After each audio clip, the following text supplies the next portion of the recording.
প্রকৃতি সংরক্ষণ বিষয়টা আসলে কি? আমরা সবাই কিন্তু এই বিশ্ব প্রকৃতির মধ্যে যে প্রাকৃতিক সম্পদ রয়েছে এই প্রাকৃতিক সম্পদের উপর নির্ভরশীল, এবং এই নির্ভরশীলতা ক্রমবর্ধমান। এখানে যে বিষয়টা নিয়ে আমাদের কথা বলতে হবে সেটা হচ্ছে প্রথমেই জনসংখ্যা।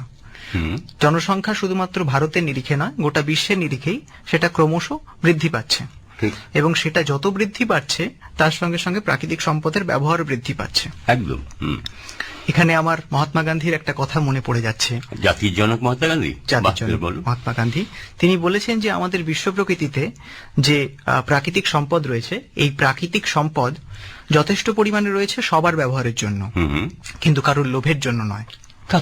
তাই আমাদেরকে এটা বুঝতে হবে যে কতদিন পর্যন্ত কতটুকু ব্যবহার করলে যাতে আমরা বেশ কিছুদিন ধরে, অর্থাৎ অনেকটা সময় ধরে আমরা এটাকে ব্যবহার করতে পারি। দেখো, এই চোরা চালানকারীরা বা তারা কিভাবে বনের বনজ সম্পদ নিয়ে নিচ্ছে, তো সেটাই গান্ধীজি বলেছেন লালসা পূর্তির জন্য নয়, তাই না? হ্যাঁ, যতটা আমাদের প্রয়োজন ততটাই নিতে হবে। যাকে যে কথাটা তুমি বলছিলে যে এই যে আমরা কেন পালন করছি প্রাকৃতিক, যেমনটা আপনি বলছিলেন যে এই যে সম্পদ রয়েছে সেটা যে কোনো সম্পদই হোক না কেন, বিশেষত প্রাকৃতিক সম্পদের কথাই আমরা যদি বলি, এই প্রাকৃতিক সম্পদকে আমাদের ব্যবহারের সময় অনেক বেশি দায়িত্বশীল হতে হবে। তার প্রথম কারণ হচ্ছে যে এই প্রাকৃতিক যে সম্পদ তা কিন্তু সীমিত, সময়ের সাথে সাথে তা ফুরিয়ে আসছে। আমরা যে জনগণ, বিশ্বের জনগণ, আমরা যদি তা সাবধানতার সাথে ব্যবহার না করি এবং সেটা যদি আমরা দীর্ঘ সময় ধরে আমাদেরকে ব্যবহার করতে হয়, তাহলে কিন্তু আমাদেরকে এই ব্যাপারে দায়িত্বশীল হতে হবে। যেমন আমাদেরকে মনে রাখতে হবে যে বিশ্বব্যাংক বলেছে যে 2022 সালের মধ্যে বিশ্ব প্রকৃতির যে জনসংখ্যা তা কিন্তু প্রায় 7.95 বিলিয়নে পৌঁছেছে, এবং 2037 সালের মধ্যে তা 9 বিলিয়নে পৌঁছবে। অতএব জনসংখ্যা বৃদ্ধি যেমন ঘটছে তার সাথে সাথে কিন্তু প্রাকৃতিক যে সম্পদ রয়েছে তার ব্যবহারের বৃদ্ধিও ঘটছে। অতএব আমাদেরকে সেই ব্যবহারটা সীমিত করতে হবে যাতে আমরা বহুদিন পর্যন্ত সেটা ব্যবহার করতে পারি। এটা বলার একমাত্র কারণ হচ্ছে যে যেই মুহূর্তে জনসংখ্যা বৃদ্ধি পাবে সেই মুহূর্তে পানীয় জলের প্রয়োজন পড়বে। পানীয় জলের ব্যবহার যত বৃদ্ধি পাবে তত ভূগর্ভস্থ জলের পরিমাণও বৃদ্ধি পাবে, ব্যবহার বৃদ্ধি পাবে। এক্ষেত্রে এই ভূগর্ভস্থ জলের পরিমাণ যদি কমতে থাকে তা কিন্তু প্রকৃতির জন্য ক্ষতিকারক। এবং তার সাথে সাথে যেটা হবে সেটা হচ্ছে যে এই ভূগর্ভস্থ জলের নিষ্কাশনের ক্ষেত্রে অনেক সময় পানীয় জলে আর্সেনিক মেশার সম্ভাবনা থাকে, বা আরো যে সমস্ত ভূগর্ভস্থ যে ধরনের বিষাক্ত পদার্থ রয়েছে। এখন আমরা এই কথা বলতে পারি যে আমরা তো পরিশ্রুত পানীয় জল খাচ্ছি, তাহলে তা মেশার সম্ভাবনা নেই, এবং এক্ষেত্রে সরকার বহুবিধ ব্যবস্থা গ্রহণ করেছে। কিন্তু চাষবাসের ক্ষেত্রে যে ভূগর্ভস্থ জল রয়েছে তা যেহেতু নিষ্কাশন করা হচ্ছে এবং সেই উৎপাদন বৃদ্ধির জন্য জলের পরিমাণও প্রয়োজন পড়ছে, তাতে কিন্তু ওই চাষবাসের যে ফলন প্রক্রিয়া রয়েছে এই ফলন প্রক্রিয়ার মধ্যে দিয়ে কিন্তু ওই আর্সেনিক কিন্তু মিশছে। তো সেই বিষয়ে আমাদের কিন্তু সাবধান হতে হবে। তাহলে শুভ্র, যে বিষয়টা আসলে শ্রোতা বন্ধুদের কাছে আজকে আমরা তুলে ধরতে চাইছি যে আজকের এই বিশেষ দিনটিকে লক্ষ্য করে যে বিশ্ব প্রকৃতি সংরক্ষণ আমরা কিভাবে করব। দেখুন, প্রকৃতিতে যা আছে তার ভান্ডার কিন্তু সীমিত, এবং প্রতিনিয়ত যখন আপনি ব্যবহার করতে থাকবেন, বলা হয় যে যক্ষের ধনও অপচয়ের মাধ্যমে কিন্তু একদম শেষ হয়ে যায়। প্রকৃতির সম্পদ যে আবহমান কাল ধরে চলতেই থাকবে চলতেই থাকবে চলতেই থাকবে তা নয়, প্রকৃতির সম্পদও নিঃশেষিত হবে একদিন। তাহলে আমরা যদি কোন রকম বিচার না করে নির্বিচারে ধরুন বন ধ্বংস করি, ধরুন বন্য প্রাণ ধ্বংস করি, বনের কথা আমি বলছি এই কারণে যে আগেও বলেছি যে এই সময়টা বিশেষত ফরেস্ট মান্থ হিসাবে বলা হয়, যে জুন জুলাই অগাস্ট, হ্যাঁ, এই সময়টাতে যেহেতু আমরা বিশেষভাবে নজর দিই প্রকৃতির দিকে, কারণ কিছুদিন আগে আমরা পালন করে এসেছি বিশ্ব পরিবেশ দিবস। সেই সময়ও কিন্তু পরিবেশ সম্পর্কে একটা সচেতনতা আপনাদের মধ্যে জাগিয়ে তোলার চেষ্টা করা হয়েছে। সকলেই, শুধু আপনাদের মধ্যে কেন, আমরা সকলেই যাতে পরিবেশকে দূষণের হাত থেকে রক্ষা করতে পারি সেগুলো নিয়ে আমরা কথা বলেছি। ঠিক তেমনি আজকের দিনে যে কথাগুলো শুভ্র একটু আগে বলল, এটাই হচ্ছে যে কেন আমরা পালন করছি, যে এই যে কারণগুলোর কথা শুভ্র তো তুলে ধরলে আজকে এখানে। তো সেই কারণগুলোর জন্যে জনগণের মনে সারা বিশ্ব জুড়ে একটা সচেতনতা গড়ে তোলার মধ্য দিয়ে এই যে বলা হচ্ছে, তুমি বললে যে প্রাকৃতিক সম্পদ নষ্ট হয়ে যাবে, তাহলে সেটা ক্ষতিকার। ক্ষতি তো আমাদের, কারণ প্রকৃতি তো আমাদের উপর নির্ভর করছে না, আমরা প্রকৃতির উপর নির্ভর করে জীবন ধারণ করছি, বেঁচে আছি, তাই তো? এক্ষেত্রে একটা খুব সাধারণ কথা আমি বলতে চাই, খুব সাধারণ সমস্যা, যে সমস্যাগুলোকে আমরা খুব সহজেই নিজেরাই মিটিয়ে ফেলতে পারি। যেমন প্রথমেই বলা যায় যে প্লাস্টিক ব্যবহার, একবার ব্যবহারযোগ্য যে সমস্ত প্লাস্টিক যেগুলো সহজেই সব জায়গায় পাওয়া যায়, সেগুলো আদপেও আমাদের সমস্যার নিবৃত্তিকরণ হলেও কিন্তু সেগুলো কিন্তু প্রকৃতভাবে আমাদেরই সমস্যার কারণ হয়ে দাঁড়াচ্ছে। যেমন যদি বলা যায়, যেমন সরকার বলেছে যে 50 মাইক্রনের নিচে প্লাস্টিক ব্যবহার করা উচিত না, কিন্তু সাধারণত আমরা সেটাকে মানছি না। তখন 50 মাইক্রন ব্যবহার ওপরে প্লাস্টিক ব্যবহার করলে সাধারণত আমাদের খুব নগণ্য কিছু দাম দিতে হয়, কিন্তু সেটাকে আমরা বাঁচানোর জন্য একবার ব্যবহারযোগ্য প্লাস্টিক ব্যবহার করছি, যা কিন্তু সহজে বিনষ্ট হয় না, বহু বছর ধরে থাকে, এবং যেগুলোকে বিনষ্টকরণের জন্য যদি সেগুলোকে পোড়ানো হয় তার থেকে ভয়ঙ্কর এক ধরনের মারাত্মক গ্যাস তৈরি হয়, যা কিন্তু প্রকৃতির জন্য কখনোই ভালো না, এবং প্রকৃতির থেকে নিঃশ্বাস প্রশ্বাস যখন আমরা গ্রহণ করছি তখন সেই ক্ষয়ক্ষতিটা আমাদেরও হচ্ছে।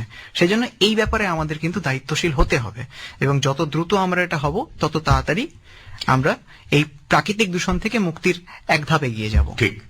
তো এই প্রসঙ্গে বলি, তুমি যখন প্লাস্টিক দূষণের কথা আনলেই দেখো এই যে সিঙ্গেল টাইম ইউজের কথা তুমি বললে, যে প্লাস্টিকটা রিসাইকেল হয় না, আমরা সেগুলো ব্যবহার করছি, এবং এর ফলে কি হচ্ছে দেখো, শহরে বিশেষত বলবো, গ্রামে গঞ্জেও কিন্তু আজকাল ভীষণভাবে প্লাস্টিকের ব্যবহার রয়েছে।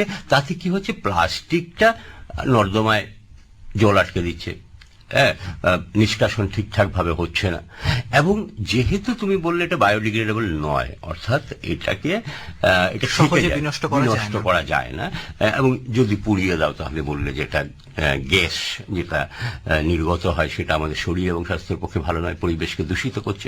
তো তাই জন্যে কিন্তু এবছর পরিবেশ দিবসের মূল ভাবনাটা কি ছিল মনে আছে তো? মূল ভাবনাটা ছিল কিন্তু, বন্ধুরা আপনাদের একটু মনে করে দিই, বিট প্লাস্টিক পলিউশন। আমরা তা নিয়ে অনেক প্রোগ্রাম করেছি, আমরা অনেক অনুষ্ঠান করেছি বিশ্ব পরিবেশ দিবস নিয়ে। তখন কিন্তু আমরা বারেই বলেছি যে এবছর প্লাস্টিকটাকে নির্মূল করা বা প্লাস্টিকের ব্যবহার কমিয়ে আনা, অথবা যে প্লাস্টিক রিসাইকেল করা যায় সেগুলোর উপর আমাদের নজর দিতে হবে। নর্মাল প্লাস্টিক আমরা যত ব্যবহার না করব, আমরা যদি পলি ব্যাগ ব্যবহার না করে আমরা জুটের ব্যাগ ব্যবহার করি, কি বাজারে যাওয়ার থলি বাজারে নিয়ে যাই, তো সেক্ষেত্রে কিন্তু আমাদের এই প্লাস্টিক দূষণ থেকে আমরা অনেকটাই সামলে নিতে পারবো, তাই তো? অনেক ক্ষেত্রে। বেশ। তো যে বিশ্ব পরিবেশ দিবসের মূল ভাবনা ছিল বিট প্লাস্টিক পলিউশন, মানে প্লাস্টিক পলিউশনকে বন্ধ করা বলতে পারেন, বা হারানো বন্ধ, মানে ওদেরকে ধরুন একটা যুদ্ধ ক্ষেত্রে যেমন জয়লাভ করে একজন, অপরপক্ষ হেরে যায়, তো এই প্লাস্টিক দূষণটাকে মেরে দেওয়ার কথা এখানে বলা হচ্ছে।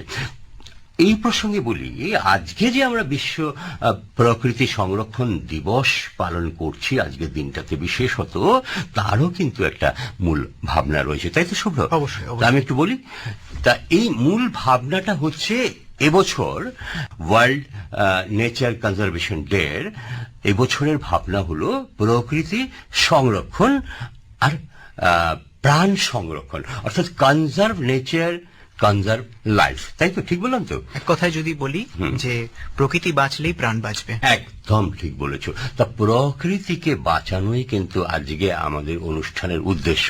তা আমরা আর কিভাবে প্রকৃতিকে বাঁচাতে পারি? প্রকৃতি বাঁচানোর জন্য গোটা বিশ্ব জুড়ে যারা এক্সপার্ট রয়েছেন তারা বিভিন্ন ধরনের গবেষণা চালিয়ে যাচ্ছেন। কিছু গবেষণা ক্ষেত্রে যেমন দেখা গেছে, যেমন শিল্প ক্ষেত্রে শিল্প দূষণ কিন্তু একটা বড় কারণ, এবং সেই ক্ষেত্রে গ্রিন হাইড্রোজেনের কথা বলা হয়েছে, বারবার ব্যবহারের কথা, এবং এই নিয়ে সরকার, বিভিন্ন যে সমস্ত নন গভর্নমেন্টাল অর্গানাইজেশন রয়েছে, যে সমস্ত আরো যারা এক্সপার্ট রয়েছেন, যারা সমাজপ্রেমী রয়েছেন, তারা বারবার করে এর পক্ষে সওয়াল করেছেন। যেমন যেমন আমরা বলতে পারি যে গ্রিন হাইড্রোজেন জিনিসটা কি। হাইড্রোজেন তো বহু বছর ধরেই ব্যবহার হচ্ছে, কিন্তু হাইড্রোজেন সাধারণত ব্যবহার হয় শিল্পক্ষেত্রে। যেমন ধরা যাক যে সার যেখানে তৈরি হয়, যে সমস্ত কারখানাতে বা যেখানে ইস্পাত পরিশোধন করা হয়, এই সমস্ত ক্ষেত্রে কিন্তু হাইড্রোজেনের ব্যবহার রয়েছে। কিন্তু যে সমস্ত হাইড্রোজেন তৈরি রয়েছে, সেই সমস্ত হাইড্রোজেন তৈরি করতে গেলে কিন্তু আবার সেখানে দূষণের প্রসঙ্গ আসছে। কিন্তু গ্রিন হাইড্রোজেন হচ্ছে এমন এক প্রকারের হাইড্রোজেন যে হাইড্রোজেনে কিন্তু এই কার্বন নিঃসরণের পরিমাণ অনেক কম, এবং এই হাইড্রোজেন তৈরি করার মাধ্যমে যদি এটা আমরা বহুলভাবে ব্যবহার করতে পারি, সেক্ষেত্রে কিন্তু প্রকৃতির ক্ষেত্রে দূষণের পরিমাণ কমবে বলে আমরা আশা করতে পারি। ঠিক ঠিক ঠিক। তো এই যে দেখুন বন্ধুরা, এই যে শুভ্র তুলে ধরলো যে তাবড় তাবড় বিজ্ঞানী মহল সারা বিশ্ব জুড়ে এখন কিন্তু প্রতিনিয়ত গবেষণায় লিপ্ত রয়েছেন। কেন? যে কি করে প্রকৃতি ভারসাম্য রক্ষা করা যায়, কি করলে পরে আমরা প্রকৃতির এই যে ক্ষতি সাধন হচ্ছে, পরিবেশ যে দূষিত হচ্ছে নানা কারণে, তো সেগুলো কি করে সম্ভব, রোধ করা সম্ভব। কারণ আমাদের প্রকৃতি, আমাদের পরিবেশ যদি ঠিক না থাকে তাহলে আমরা বাঁচব কি করে? কারণ এই প্রকৃতি আর পরিবেশ নিয়ে কিন্তু আমরা বেঁচে আছি। আর ভাবুন না যে আগে যে পরিমাণ কৃষিক্ষেত্রে বিষ প্রয়োগ করা হতো আর এখন যে পরিমাণ প্রয়োগ করা হচ্ছে, সেটা কি এক না অনেক বেশি? আমরা যে পরিমাণ সার দিয়ে বা গোবর সারই বলুন, সেসব দিয়েই আমরা উৎপাদন পেতাম। তারপর যখন হাই ইল্ডিং ভ্যারাইটি বাজারে আসলো, যে বাড়তি জনসংখ্যার মুখে আরো বেশি করে খাবার তুলে দিতে হবে, কারণ স্বাধীনতার ঠিক পরপর আমরা কিন্তু খাদ্যে স্বয়ংভর ছিলাম না। তখন মনে হয়েছিল, 60-এর দশকের কথা বলছি, যখন গ্রিন রিভলিউশন আসলো, অর্থাৎ বাড়তি যে জনসংখ্যার মুখে খাদ্য তুলে দিতে হবে, সেই ভাবনা থেকে high yielding variety, hybrid seed, যে সংকর বীজ, যেগুলোকে বিভিন্ন জায়গায় রেডিও খাত, মানে রেডিওতে যে সারের কথা বলা হয় সেটা, বা রেডিও বীজ, রেডিওতে যে বীজের কথা বলা হয় সেই বীজ, তখন কিন্তু সেই সুরে ব্যাপারগুলো গড়ে উঠেছিল। পরবর্তীতে ধাপে ধাপে সারের পরিমাণ ব্যবহার এত বেড়ে গেছে, কীটনাশক ঔষধ এবং সেই সঙ্গে বলবো রোগনাশক ঔষধ এত পরিমাণ বেড়ে গেছে, যাতে করে এই অতিরিক্ত মাত্রায় সার ব্যবহার, অতিরিক্ত মাত্রায় কীটনাশক দ্রব্যাদির ব্যবহারের ফলে আমাদের জল দূষণ হচ্ছে, মাটি দূষণ হচ্ছে। দেখুন না, এই যে বিষ প্রয়োগ করা হলো, তারপর সেচ দেওয়া হলো, সেই বিষ বাহিত জল গিয়ে পড়লো পুকুরে, নালা, ডোবা, নালা নর্দমা যা আছে, খাল বিল, এগুলোতে ছড়িয়ে পড়লো, তাতে মাছ মারা গেল, তাই তো? তাহলে আরেকটা প্রাণ ধ্বংস হলো। তো সেটাও কিন্তু প্রকৃতিতে কাম্য নয়। আপনি যত পরিমাণ সার ব্যবহার করছেন তত উৎপাদন আজকাল আর পাচ্ছেন না, কারণ আপনার মাটিতে দূষণ এসে গেছে। তো মাটিকে দূষণের হাত থেকে রক্ষা করতে হবে। তো তাহলে দেখতে হবে বেহিসাবি না হয়ে আমরা মাত্রাতিরিক্ত সারের ব্যবহার এবং কীটনাশক ওষুধের ব্যবহার করব না। সেই ধ্যান ধারণা থেকে আসলো শুভ্র জৈব চাষ, জৈব পদ্ধতিতে চাষ, তাই তো?